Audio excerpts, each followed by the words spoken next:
All right, another beautiful day here. So I got a couple of loose ends to tie up. So first of all, here's the security wall. Normally that's been up there, I just removed it for now.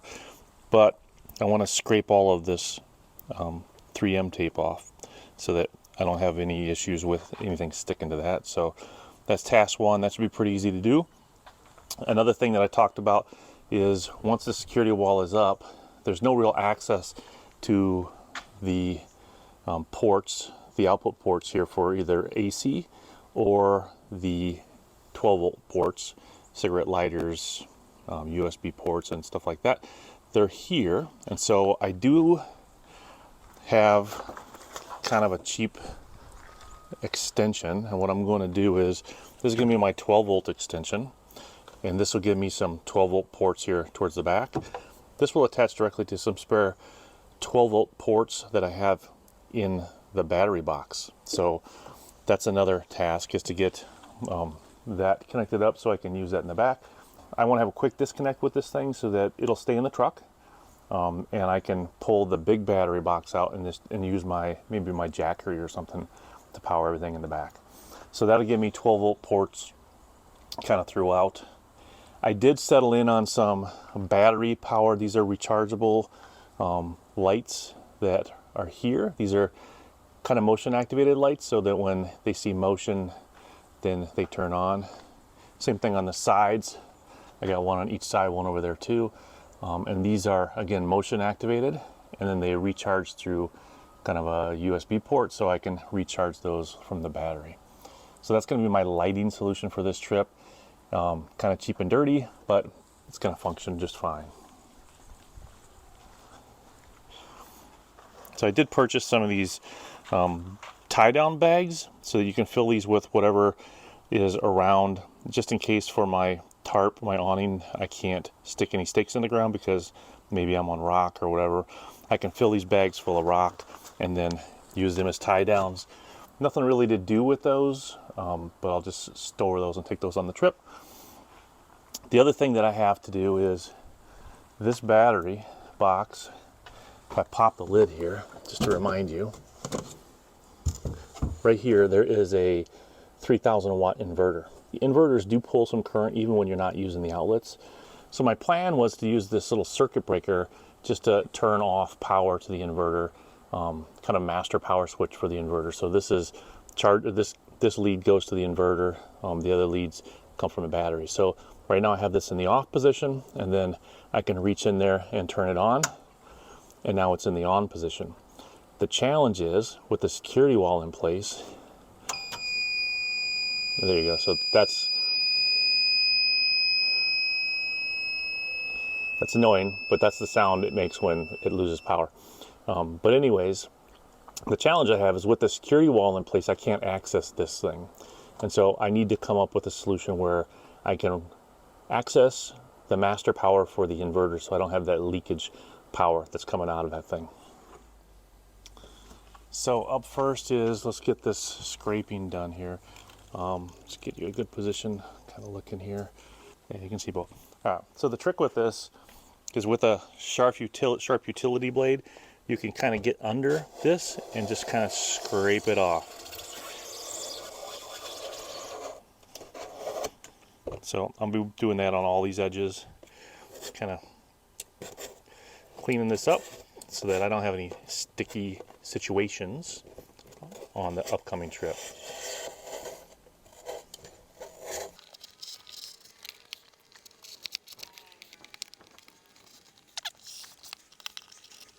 So that's the process. Scrape all these edges. That'll be task number one done. All right. So after about 10 or 15 minutes here, scraped it all up and looks pretty good. I mean, there's still some little remnants on there, but it will not be as sticky as it could have been. So that's task number one down. Task number two, I'm going to start working on the stuff I have to improve with the battery box. So I'm going to pull that out, get that on the bench, and then start to do the things I need to do. Okay, so I pulled the top off of the battery pack, right? So here's the battery pack that you normally see in the truck. And again, this was designed so this can be serviceable, right? So I always knew that I'd be adding things or changing things, or so it was always designed so I could pop the top, get access to all the components. All the main electronics are, by the way, I've got up the battery. It's off, and I've got the main lead taped up here. So for example, most of the components are on this tray. This tray is removable, so I can just lift this tray out and get access to the battery underneath or other components underneath. But for now, my main focus here is on the switch. This is the current position. This thing is bolted down right here just like that. You can see the holes. So I loosened it up. I wanted to play around with it. Problem is the security wall is right here.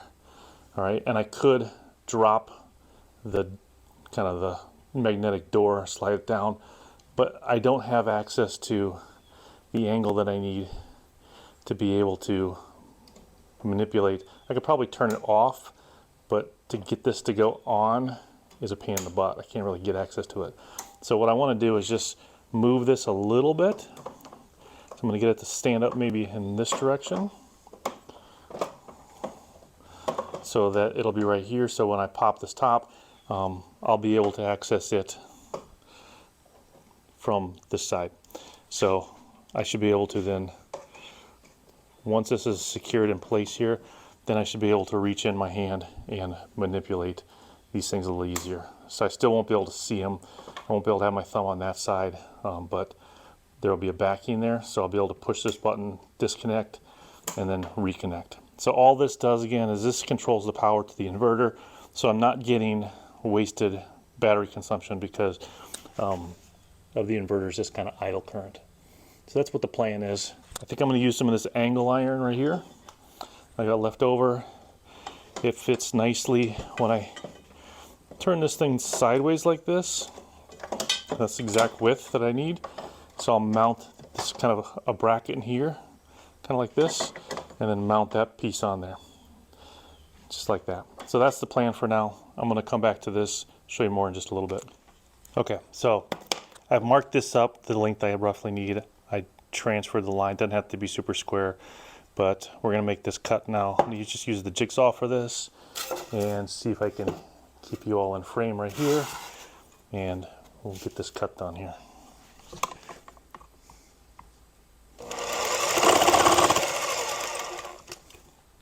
Actually, I think my arm's in the way, so I'm just going to put you here. That might be a better angle.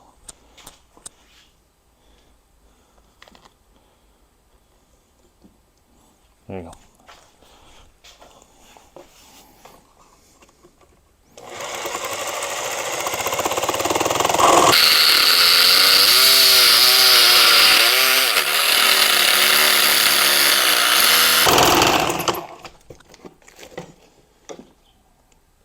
You almost fell off the table, didn't you? Got you though.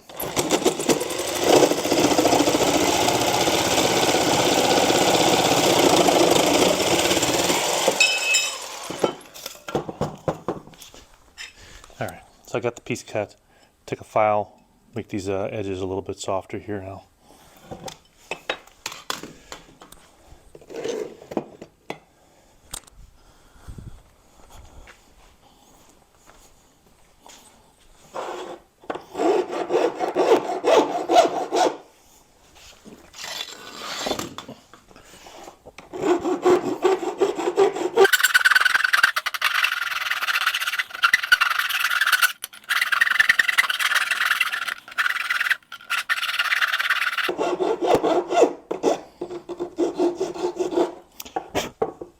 All right, so I think this is the size piece that we need.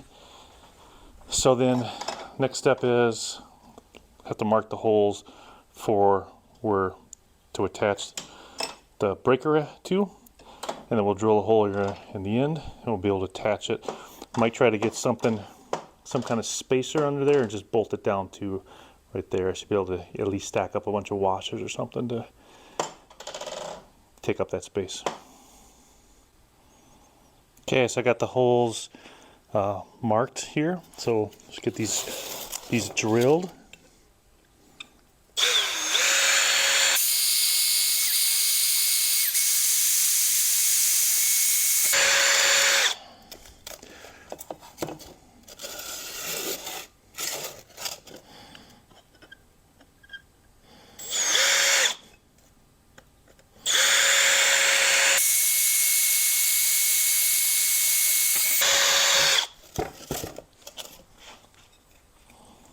Okay, so we got the holes drilled. Let's get our file back out and just kind of deburr it a little bit.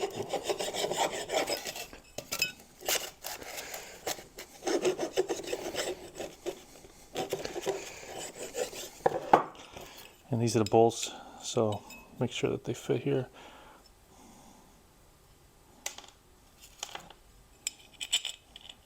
Okay, no problem there. So let's get this thing mounted. Okay, so I think you got a good angle here. I already got one of the side bolts already on here.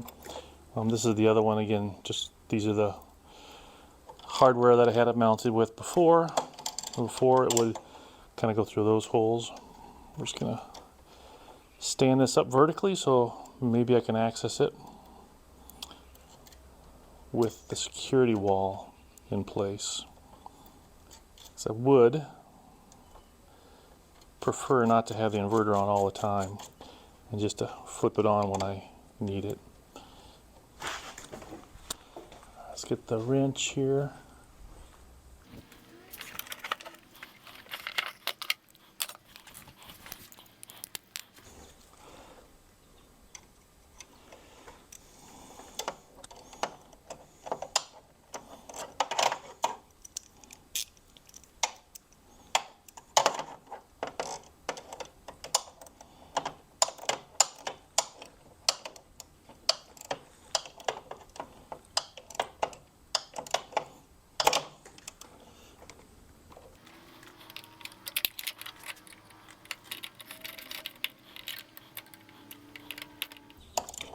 Okay, so I got that tightened up. So now the circuit breaker is mounted to this kind of piece of angle iron. And now I just got to get this angle iron kind of mounted here. Kind of already know that I need a hole here on this edge, which I should have probably drilled before I put it on here.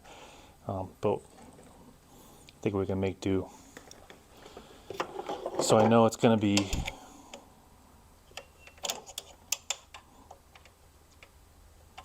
about right in there. So go ahead and get as much slack on this thing as I can.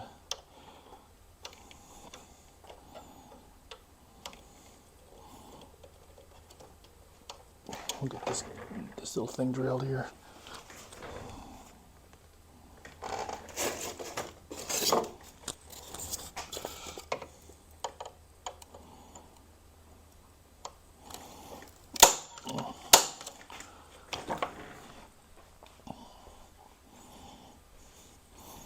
This will be the same size hole, I do believe.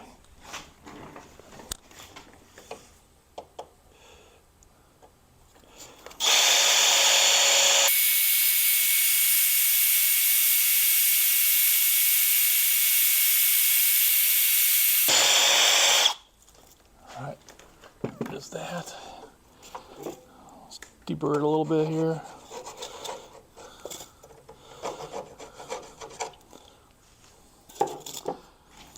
Okay, so we got that hole drilled. I put a T-nut on there so you can see the focus in. So you got a bolt through lock washer and a T-nut. So I'm going to slide this in place. I'm hoping that that length bolt is long enough. So we got to line up the T-nut down there. And I'm going to switch over here so I can use both hands. We'll see if we can tighten this down.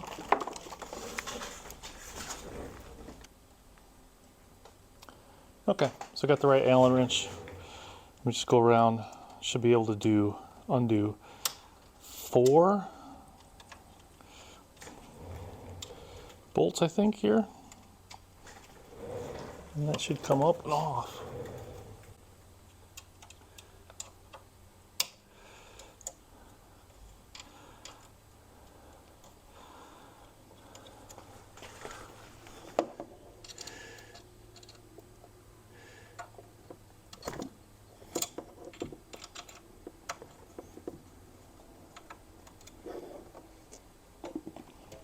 Okay, let's put my soda over here so I don't spill it anymore. I have some cables on the back side that I don't want to have to take off, but so I'm just gonna pop up the front side here. lift up the back side. We should be able to just tilt it for now. All right, so I tilted this up. I had some wires here on the bottom side that you can see that kind of come from the transfer switch, automatic transfer switch down to the inverter. I'm going to undo those three just so I don't have to do this balancing act here that I'm kind of doing. And once I get both hands free again, I'll turn the video back on. Okay, so it's been a little bit of time. I spilled this bag, and these things hit concrete and they like jumping beans, so I had to pick up all of those. But anyway, I undid 4 bolts. 1, 2, 3, 4. I undid the wires that come through the bottom hole here. So 1, 2, 3. So 3 bolts, and I loosened up this, which is just held on by some tape. I probably want to do a better job of holding that on, but that's where we're at right now. So now I have free access to tighten this down, and I'm probably going to put another hole through here now so that I can drill that onto the thing. So get you back here so you can watch. Sorry you missed me dropping all those bolts and picking that mess up, but anyway. So I'm just going to put this. I know that this thing is on the right on the inside of where that thing goes. So if I make everything just flush to kind of this edge over here, then I think that gives me the best possible chance of being able to reach around the corner here and hitting that disconnect. So that's the plan right now. Tighten this down.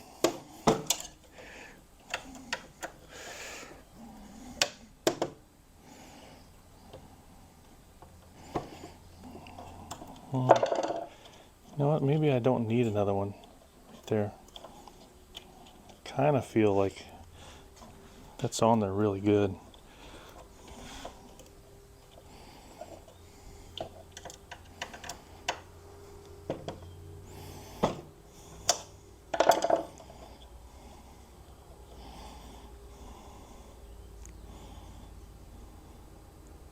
You know what, while I'm in here, I'm going to go ahead and put that hole in there and go ahead and put that bolt in. Otherwise, it'll be having a hard time getting access to that hole later on. That would not be fun. Almost poked your eye out with that drill, it looks like, didn't I?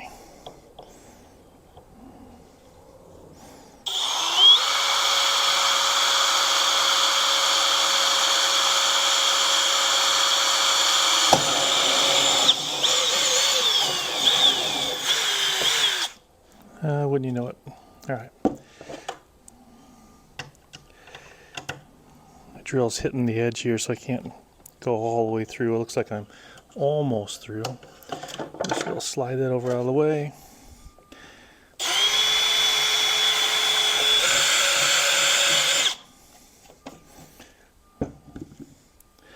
Okay. Let's just tilt this up.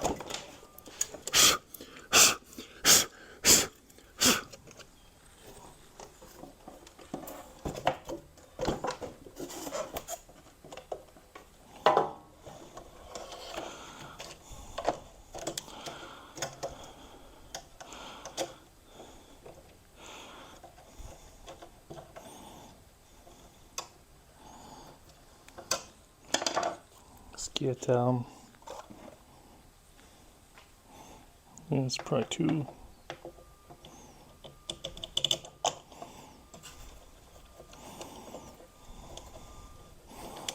Yeah, that one's too short. All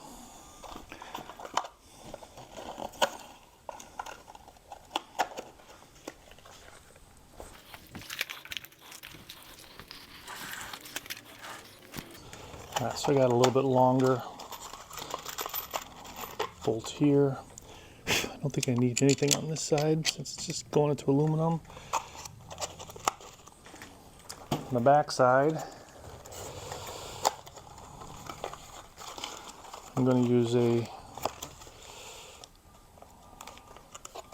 washer to stop it from pulling through that board material.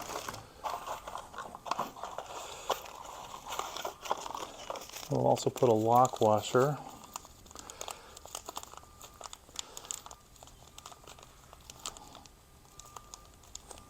Put a lock washer on the back side.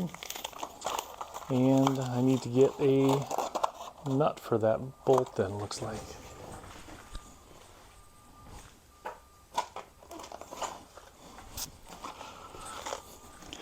As convenient as I try to use this same size, it's a 1024 bolt nut in this whole area, this whole thing. So just buy big boxes of these things. All right, and then the other thing I'm going to have to do is get some spacer here. And try to measure out some. I got some other washers that probably are a little thicker.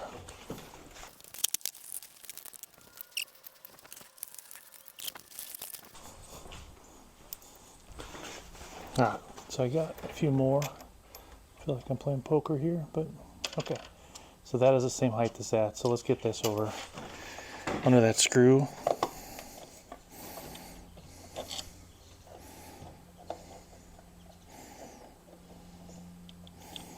Just to post up or prop up that end, give it a little more support right there. All right, and then on the back side of there, that's where we'll still put our other hardware here. So in fact, I'll tilt this up.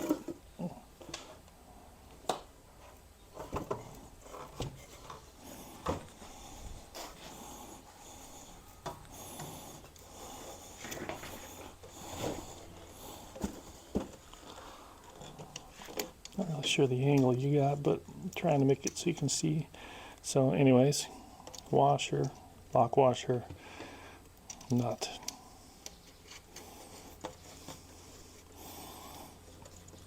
Get this combination tightened down, and then we should be able to start to assemble again. Okay, so that's really not going to go anywhere now. I don't know if it was ever going to go anywhere, but now for sure it's not going anywhere. I can lock down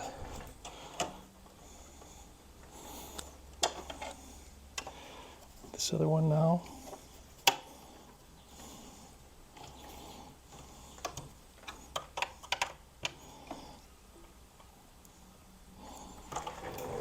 All right.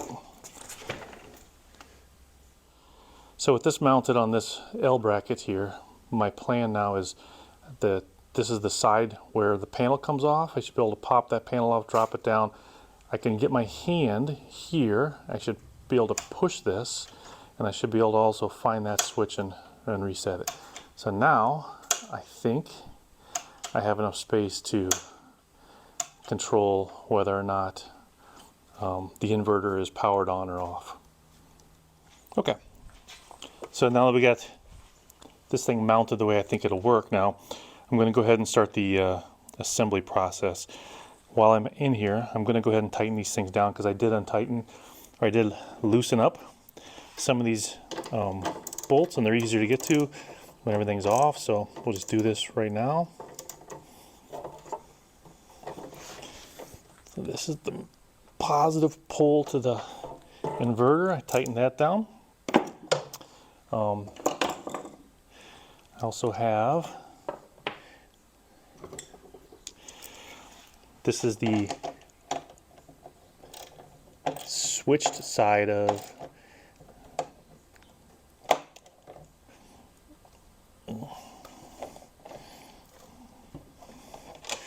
that circuit breaker. So when I switch it on, that side has power.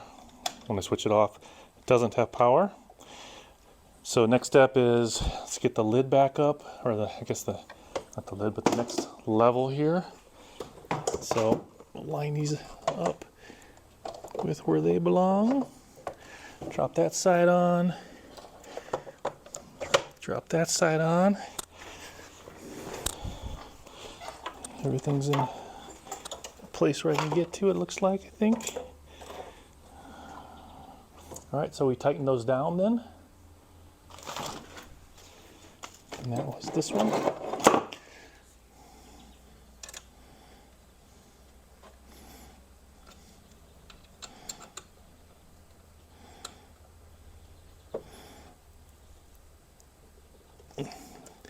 Again, another advantage of working with 80/20. I think you can get things done either way, 80/20 or no 80/20.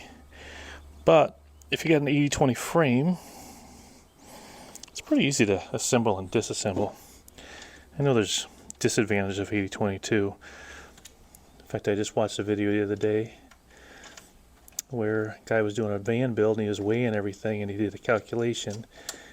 And if you do an 80/20 frame, it's actually heavier, even though people say aluminum's lighter.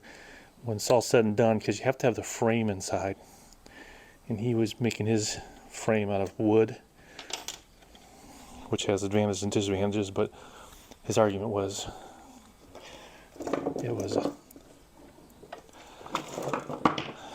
positive for weight at least. We're just going to rotate this a little bit here.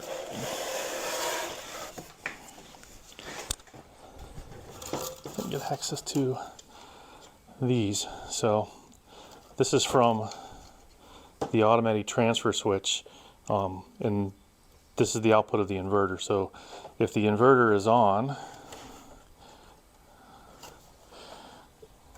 or I should say if power goes out, the inverter goes on and the automatic transfer switch will then, well, I remember these now. These are a pain to get on. Okay. We'll do one at a time, I think.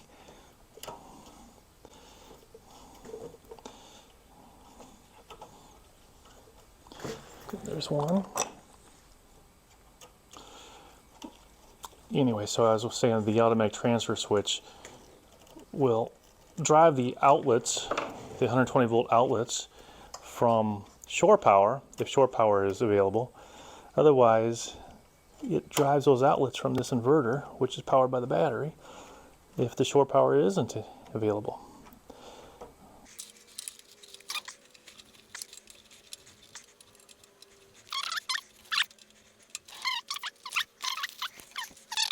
I think that's all set. I think we're ready to set this back in the tray inside the battery. So I'll move you to a different position for that. Just in case you didn't see the other video, I do recommend you watch it because there's details on how I built the whole thing. But this is the bottom of the box, and the bulk of it is just the battery. So it's a 24 volt 100 ampere hour battery by ampere time. So you can see all the components on this side. This is mostly at the very bottom. You can see the two brass things. That's the shunt down there. Here are the inputs from the solar panel, and that plugs into our solar charge controller. Here are a bus bar negative and bus bar positive directly from the battery, and right now those are off, and I do have this one taped on just in case we do something stupid and turn it on by accident. Then over on this side we have the 12 volt and the output. So you can see here this big thick cable. This is a 30 amp.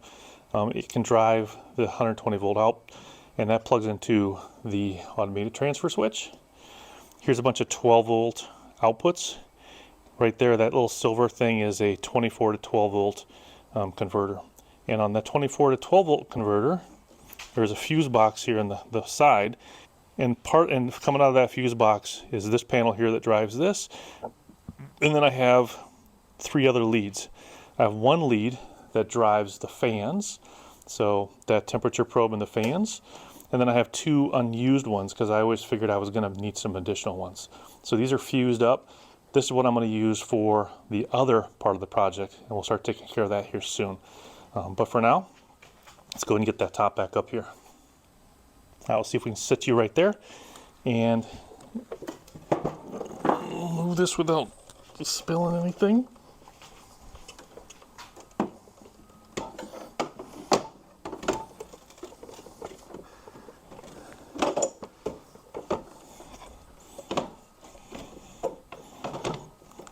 All right, so tray just fits right back in like it should.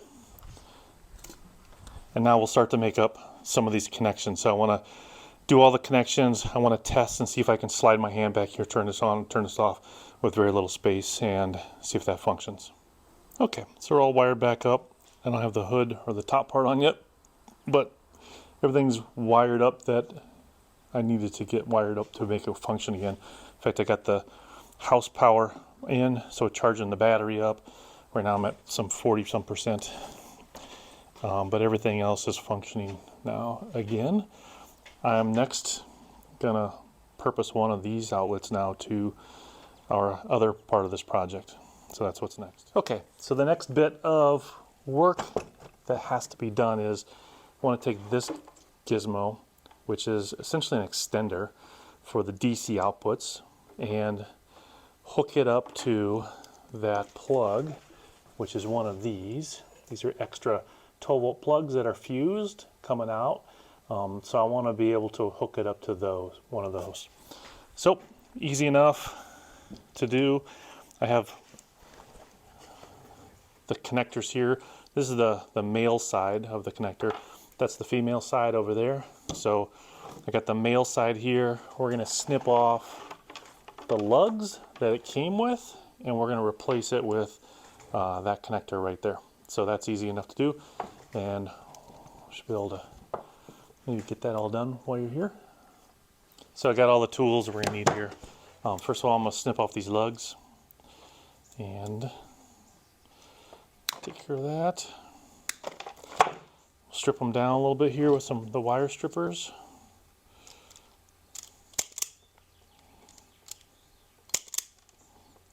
Maybe a little more on this one.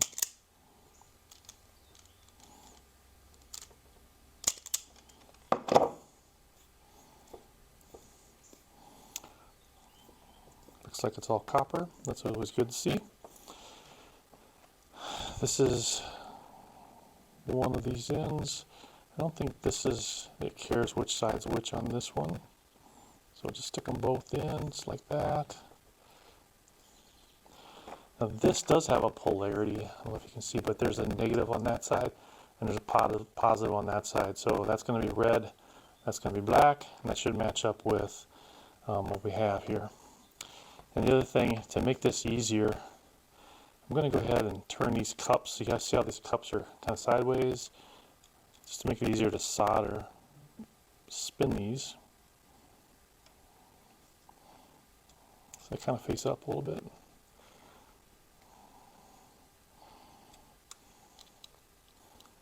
I bent it a little bit. Let me spin it back. Okay, so they're spun, so they're up. Positive is on that side, so that's going to be red. So put the red in there, just like that. And black is in there like this. So I just need something kind of weighty to hold this all down. Luckily I have a bunch of these tools around here. Let's see if I can spin this so we can see it. And looks like I have to hold this other side down too. Okay. So it looks like I'm in, got the solder. Just going to try to fill up those cups and get the solder to adhere. So you got to put a lot of heat into the cups first, and then it'll eventually get there. But for now, just try to get it all positioned.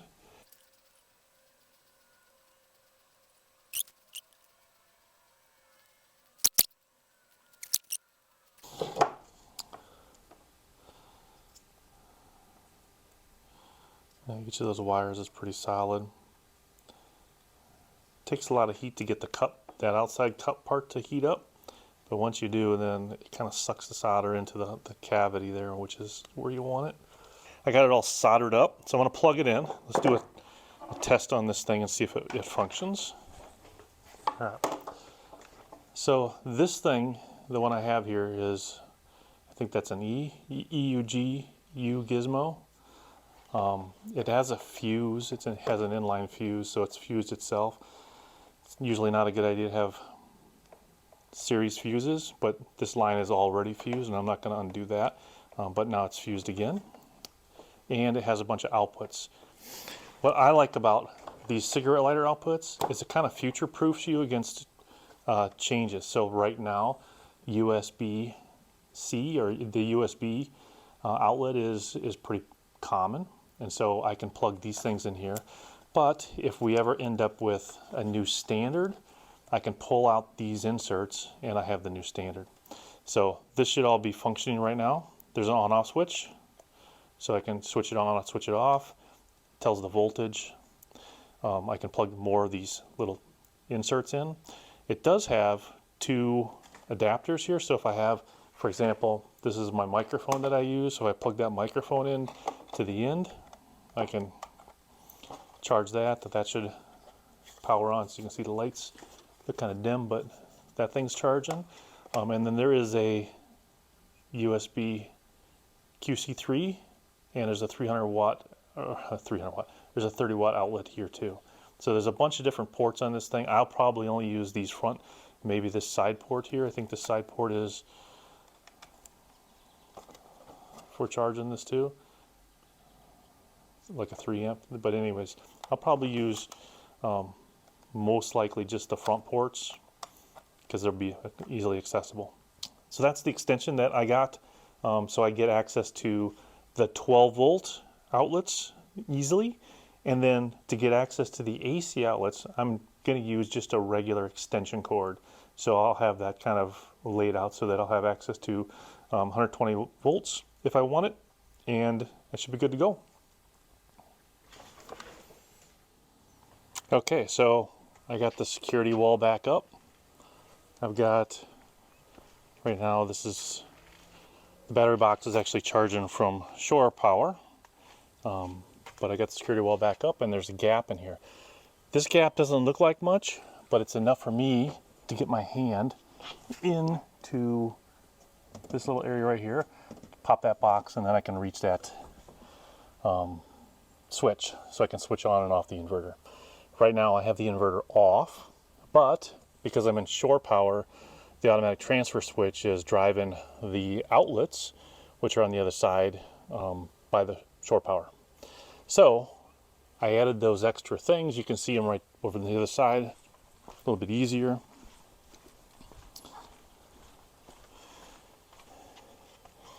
Now you still can't see them. So anyways, coming out of the box on this side, there's 120 volts AC. I got an extension cord, regular extension cord run down along the edge here. Then it kind of goes down between my deck system and the edge right there. So you can see the cables are kind of back in there. That runs, and then in addition, I also have that that extender pack. This thing, those cables are run down along the side of the deck box, so those cables are well protected. But the AC outlet comes here, so I have one plug instead of the 6. But I'm never going to plug in more than one. But let's say I've got a fancy camp light like this. Not really, but let's say that that's my camp light right there, and I got this thing plugged in and I need to plug it in. So now I can plug that in, and my fancy camp light works. So if I have to plug in stuff from AC, I can do it. Most likely I'll never have to do that, so this outlet will just be off. So I'll probably not leave this plug laying down like this, just in case there is water intrusion to the deck. I don't really care if the water gets under the deck. It'll drain out the natural way, but I don't want it to short at this, so I'll probably just keep this plugged up back in there like that. I know it's there, and when I want it, I can always pull it out. But that way, water that intrudes and drips down into the deck layer, it's just dripping out, and it's not going to do anything with that electrical. This is up high enough where I don't have to worry about anything like that, but now I have 12 volt plugs all on the side here, and I can access them to plug in my phone or plug in any other 12 volt appliance. So that accomplishes those two big things. Is I want it to be able to control the inverter, and I can access that now with that switch. And I also wanted to get 12 volt power and shore power or 120 volt AC back in the bed in a more convenient manner, because my plugs normally are hidden by the security wall. So we're looking good here on this.